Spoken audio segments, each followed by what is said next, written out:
And a lot of today we have sort of devoted to questions and answers, but we do have a few things in the categories, as we had mentioned previously, of staffing, and then also a little bit of an update on what we have been doing with Microsoft Dynamics for data management system, and talk a little bit about some issue resolutions as well.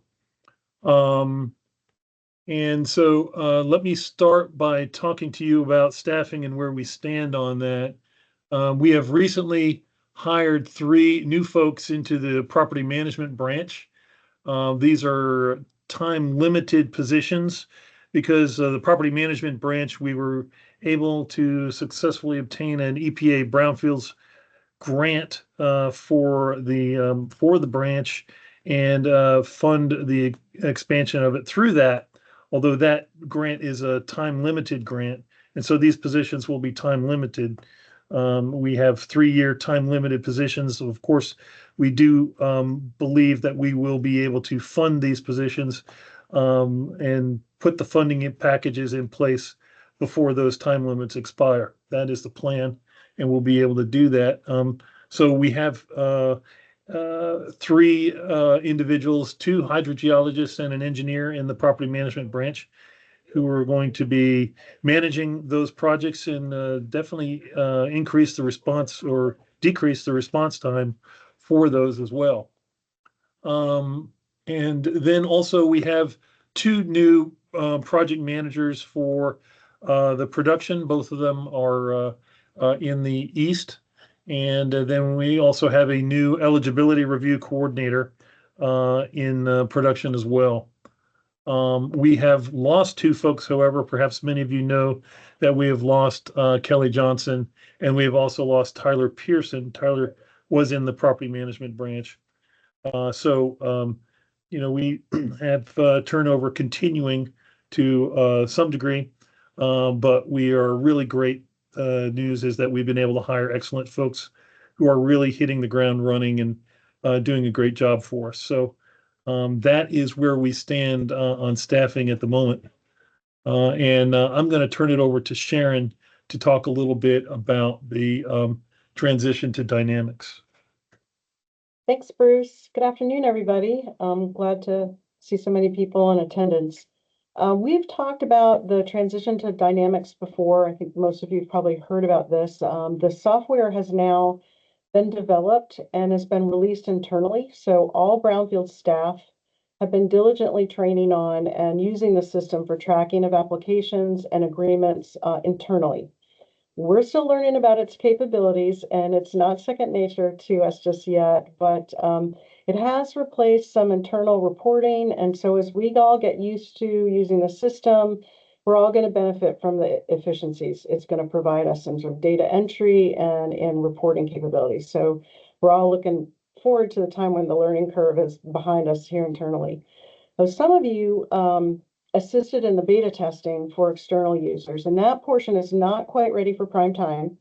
The word as of yesterday was that the external launch and an instructional guide, which they're writing for external users, is expected sometime. We're thinking early October is going to be a good time. So we select users may be asked to do trial submittals of applications. We'll probably reach out to some of you who did the beta testing already. So we'll be in touch with you all as we learn more about the official external launch and get you guys set up for testing.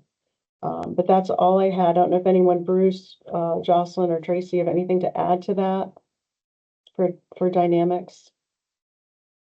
No, except to say that we are really excited about it. We have been going through a learning curve, and our staff are gaining more experience on it. I must say the user interface for it is something that does take some learning to get used to, but I'm already seeing a lot of whizzes on the staff who are gaining experience on it and using it to good effect. So this is really great. Thanks, Bruce. Well, I'll hand it back to you then. All right, very good.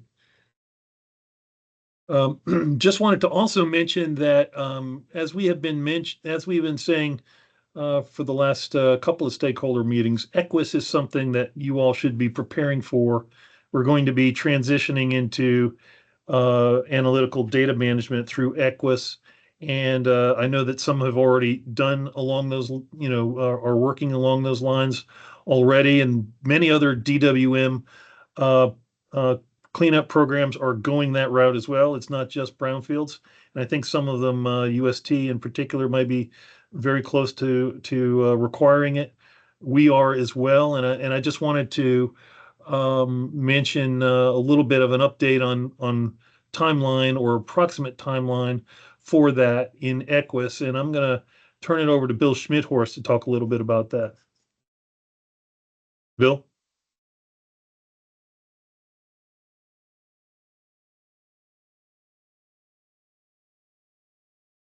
Is Bill here?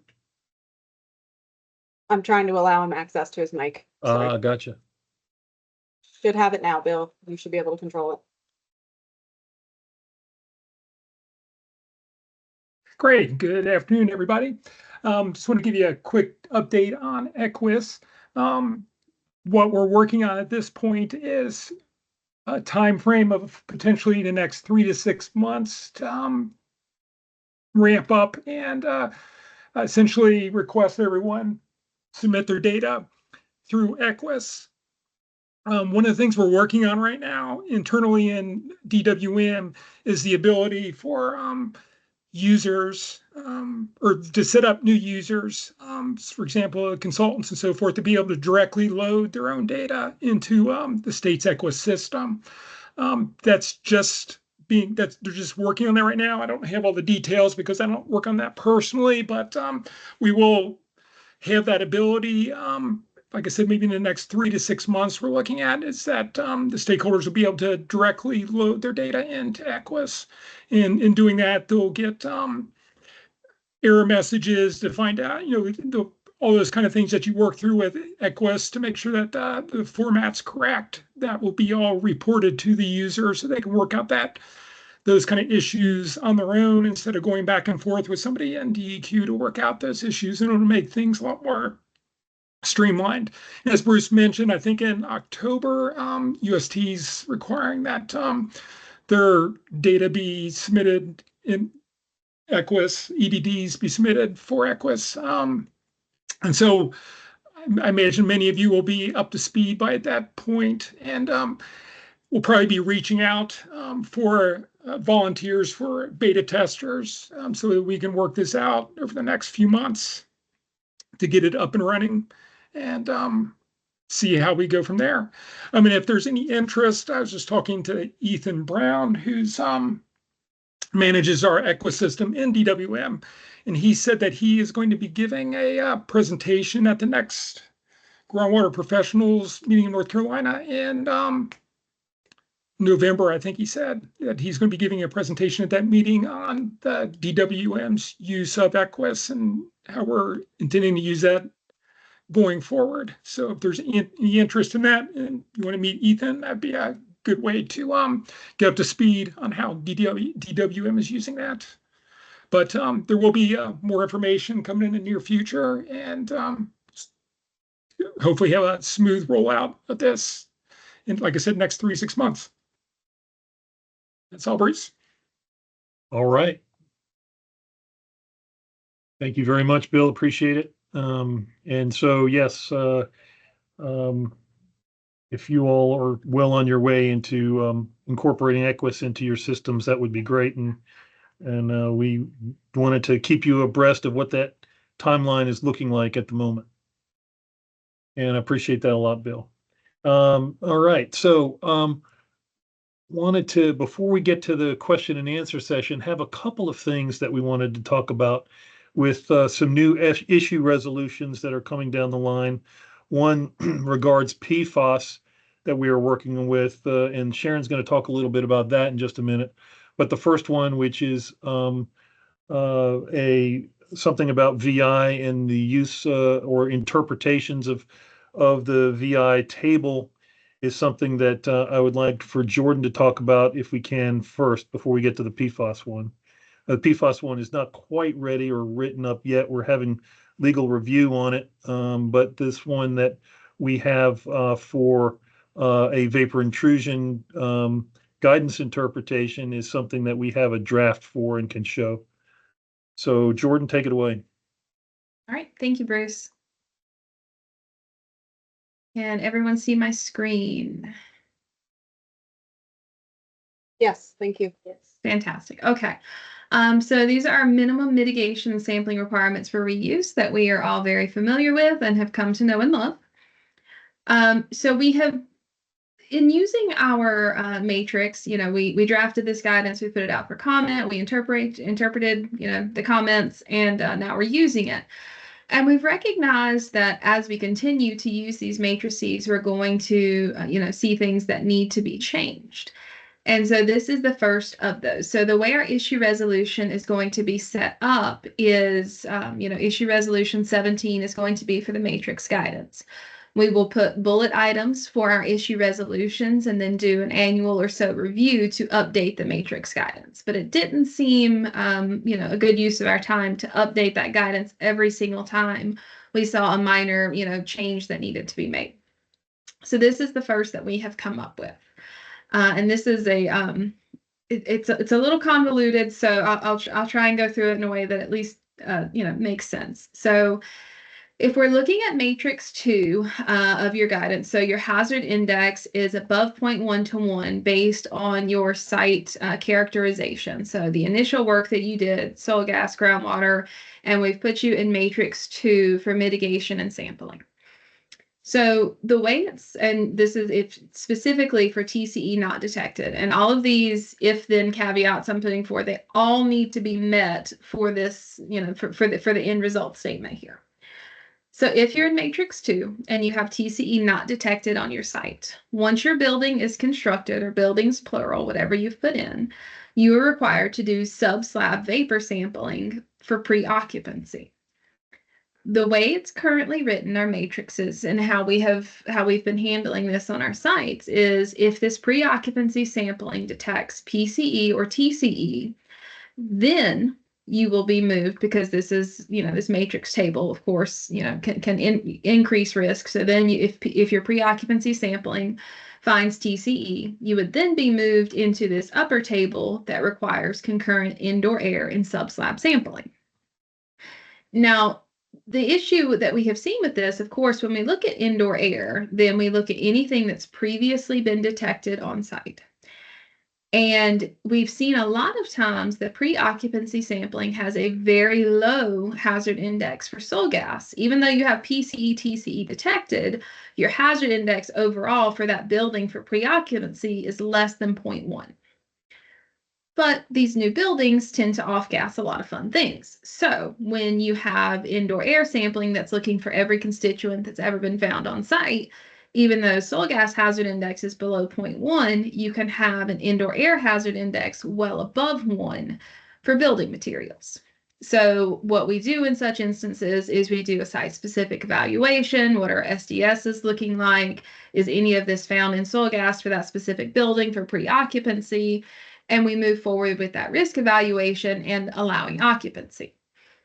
However, we have realized that, again, is not a really good use of our time, because what we're looking for with a hazard index for pre-occupancy for soil gas, if it's below 0.1, but we have TCE, we're looking to say, is there a completed pathway for TCE, PCE daughter products in the indoor air space?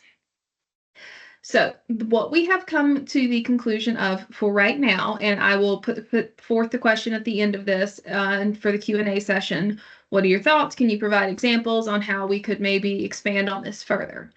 But the way this is written right now, and I wanted to show you the data tables, and so we have this issue resolution written up, and this will all be black text, but because it is, a little messy to say, I had just color coded it to kind of change the topics in here. So based on the data table we were just looking at, if your pre-occupancy for a building has TCE detected, but your overall hazard index for that building is less than 0.1, then when we complete our indoor air sampling for that building, we will allow the samples to be looked at for PCE, TCE, daughter products only. And so all we're looking at is there a completed pathway for, for PCE, TCE from soil gas into indoor air. This is something that will need to be reviewed and approved by your project manager. But just know this is, and so the question we put forth is, how do you feel about 0.1? That's why it's highlighted.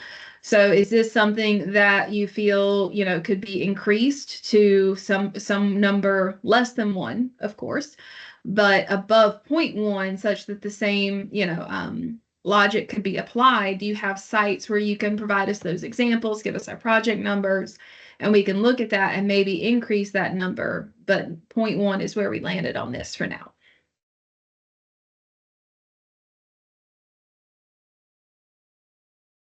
All right. Bruce, Well, did thank you I hit very much, everything you were looking Jordan. for there? I think that gets it to where we're looking for it. Yes. And we've, I guess, recognized that and I'll just reiterate that 0.1 is where we've landed at this particular point in time, but it is a draft. And so, if there are folks who would like to comment or who have seen these kinds of things on their individual sites, and we've also discussed having that number be a 0.3, a 0.5. So, it's one of those things where we're trying to land on the right number.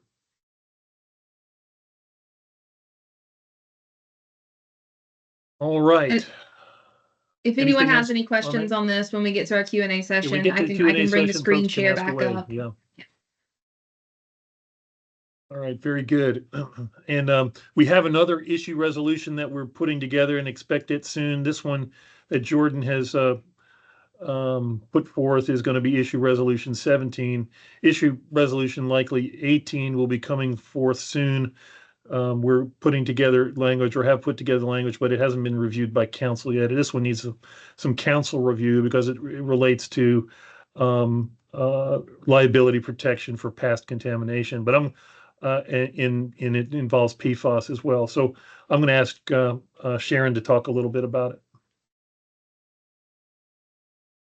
Sure, happy to. Yeah, so we have been starting to get questions about PFAS. Some of you may have, been wondering about that.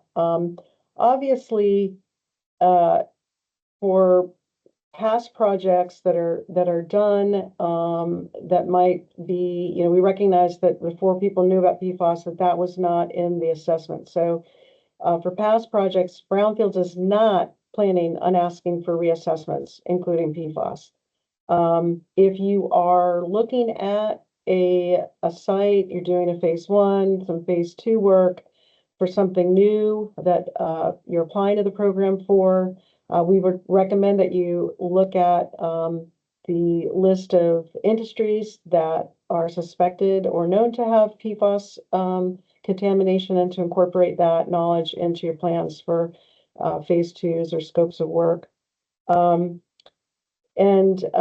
I think the specifics of this, as Bruce said, we're going to need to have this reviewed by council.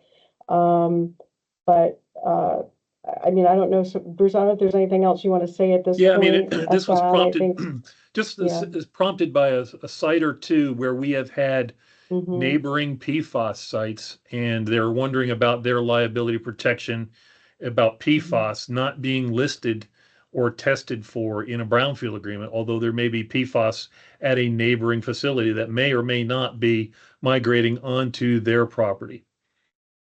And so this is where the concern has come from on a site or two, and where, we feel like it's not something that we necessarily want to resample and have amendments to brownfield agreements that are already on the books. But we've got to figure out a reasonable way in which to answer the question regarding liability for PFAS, where clearly it wasn't something that they caused or contributed to after the brownfield agreement was put together. That is sort of the subject of the language and where we're headed with it. It will be coming out, and we're just not quite ready to show the language just yet because it hasn't had council review. But we wanted to mention it because we know it's an issue for some of you on some sites, And I don't know if there are other people for which it might be more of an issue that we haven't heard yet with respect to PFAS. And so we wanted to throw this out there also as something that the program is working on for to be able to come up with some kind of reasonable way with an issue resolution to deal with the issue of liability for past PFAS on sites. All right. And that's that on that one. So we'll more, after we've had, we'll issue that once we have review. And I think that All just right. gets us to questions. Very good. Yeah, I think we will open up our question and answer session at this time.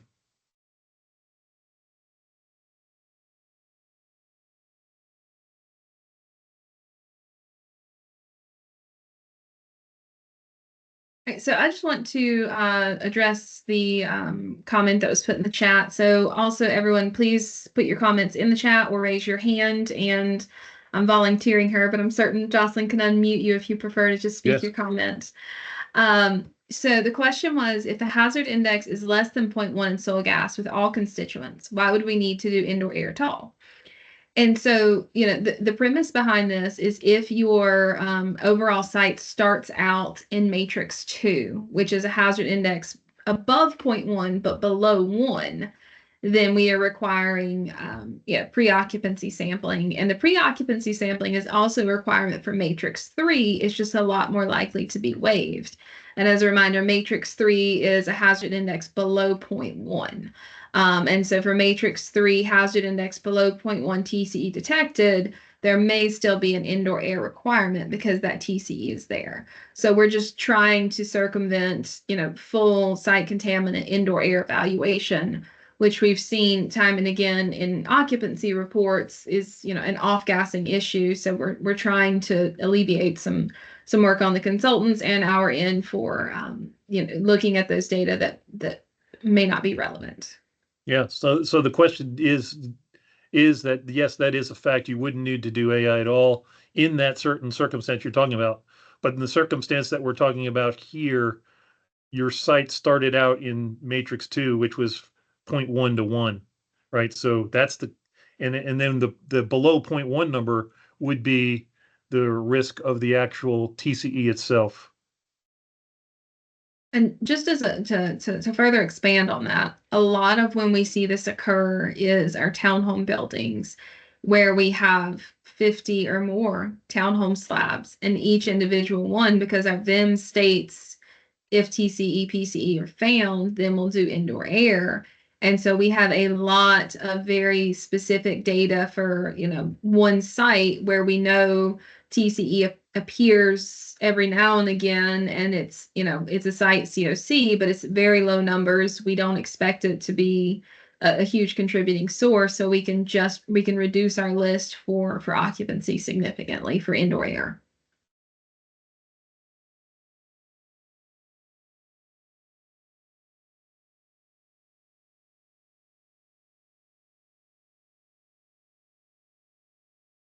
All right. Thank you for that, Jordan, and appreciate the question in the chat. Any other questions that either come in the chat or folks who want to ask away, we can unmute you and let you speak. Just raise your hand and I'll take care of it.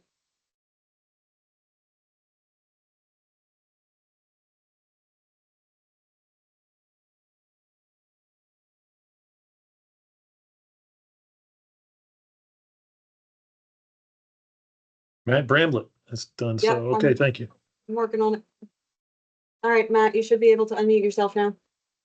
Okay, yeah, quick question. Just wondering what the turnaround is on brownfield property application eligibility letters.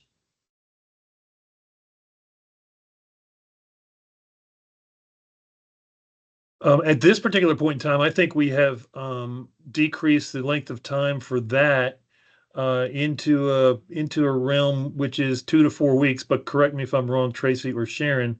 We are in a fairly good space now with eligibility reviews. Obviously, that refers to sites for which we don't have any questions that we need to come back for more information. But once we get all of the information together on that, we are have a fairly short time frame at the moment. And I concur with that, Bruce. If we have all the information that is necessary, those turnarounds are definitely happening in less than a month. But it is typical that we have, additional information that we require, and Lauren or Chandler are reaching out to folks to obtain that. Thanks. And let me just say that Chandler is going to be, or is, our new eligibility coordinator. He is in training with Lauren, and Lauren is becoming a project management assistant who is going to be managing projects in the near future. So we've gotten some professional development moving forward in the program as well, and so that role for the eligibility coordinator will become Chandler's sole as the sole eligibility coordinator in the near future. Yeah, and I would just add to that when you're working with prospective developers, make sure that the application is thorough, that everything's signed, properly notarized, that the financial information requested is there. I mean, it's just a guaranteed built-in delay if we don't have everything we need on the application. So really look through that carefully and make sure we have everything. Would be really helpful and help everybody reduce the time to get an LOE. There's a couple more questions on the chat. Will you send the proposed matrix revision to stakeholders for review and comment? Bruce, do you want to take that? Well, yes, ultimately, when we do revise the matrix, I don't know that has been decided whether it's going to go out for review and comment, but we would always listen to stakeholders in these stakeholder meetings, and thoughts and processes for that. So I don't know that we're going to go through a formal process like we did previously when we first generated it. It's likely just going to be a few revisions as we move forward.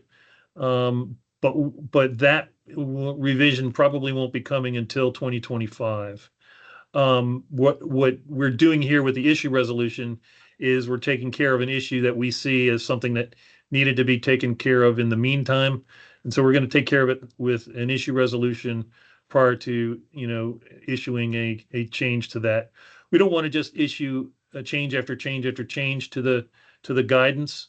And so if we can take care of an issue through an issue resolution, which is a way we used to take care of almost all issues before we had a whole lot of guidance, we're going to do it that way until we collect up enough to make a change to the actual guidance itself. And I wouldn't anticipate that happening until 2025 at the earliest.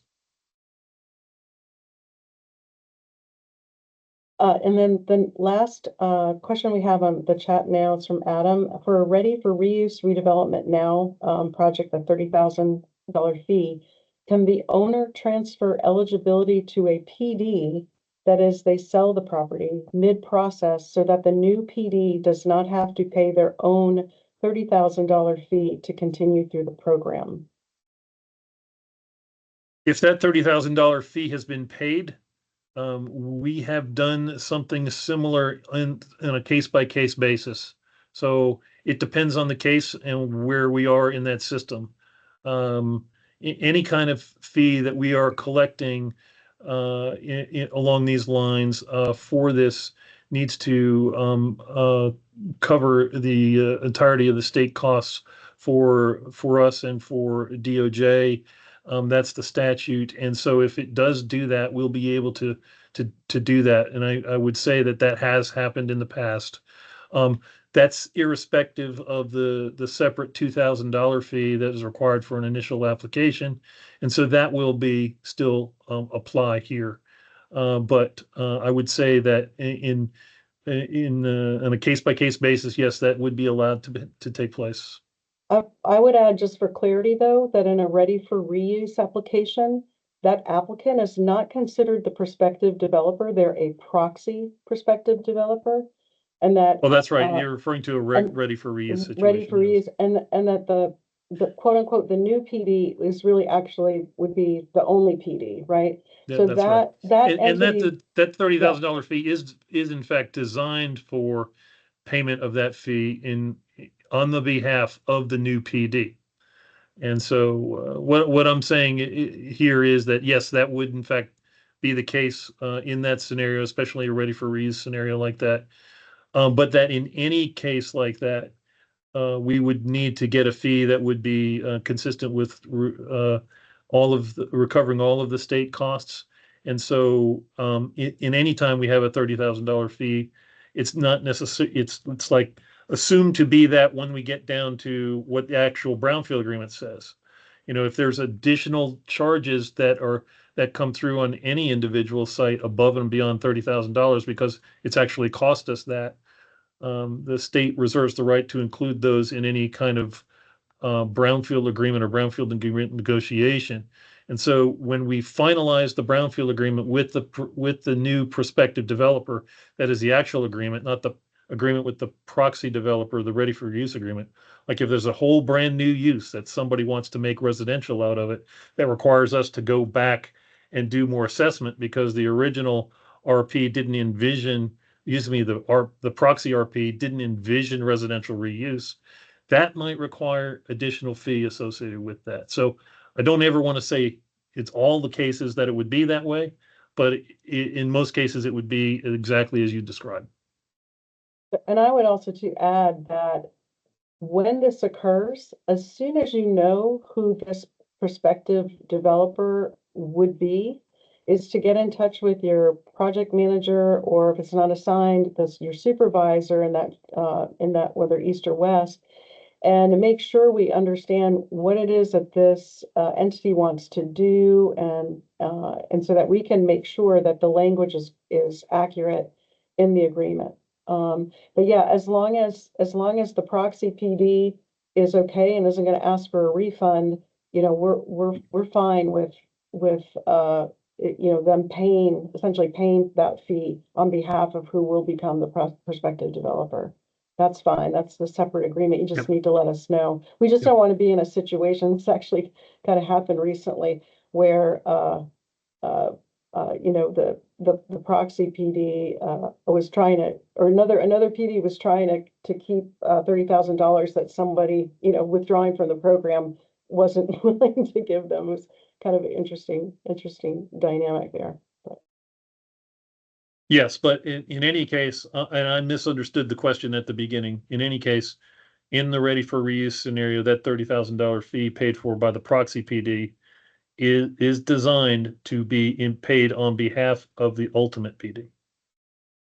And Lauren just added to the chat some additional information. So the PD potential buyer would need to submit a new application and the $2,000 eligibility review fee, and confirmation from the proxy PD that we can transfer their fee to the new project number.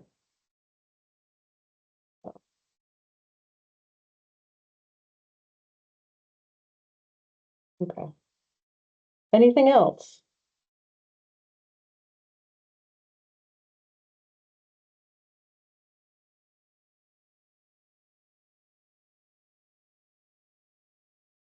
Just a reminder for everybody, I'm going to pop in the chat a forms link that comes with your when you register. It's usually in the meeting invite for Teams for this.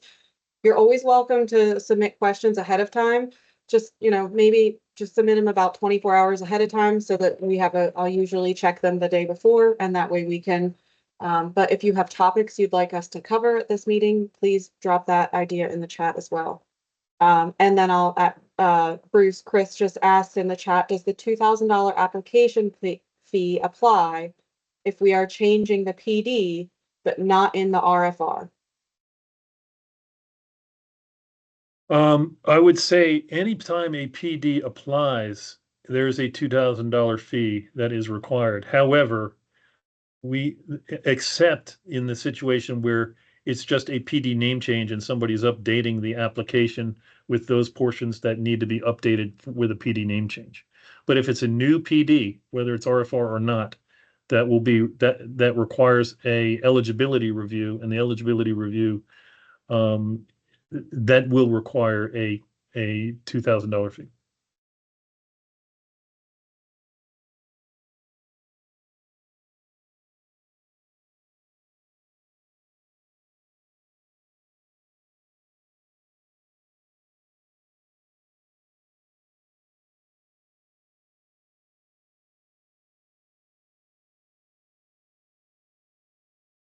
Anything else from anyone?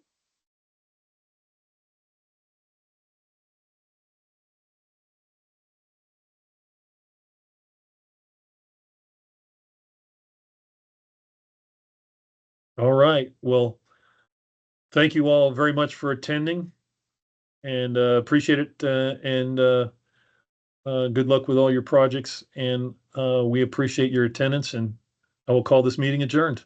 Thank you. Thanks, everyone. you. Thank you.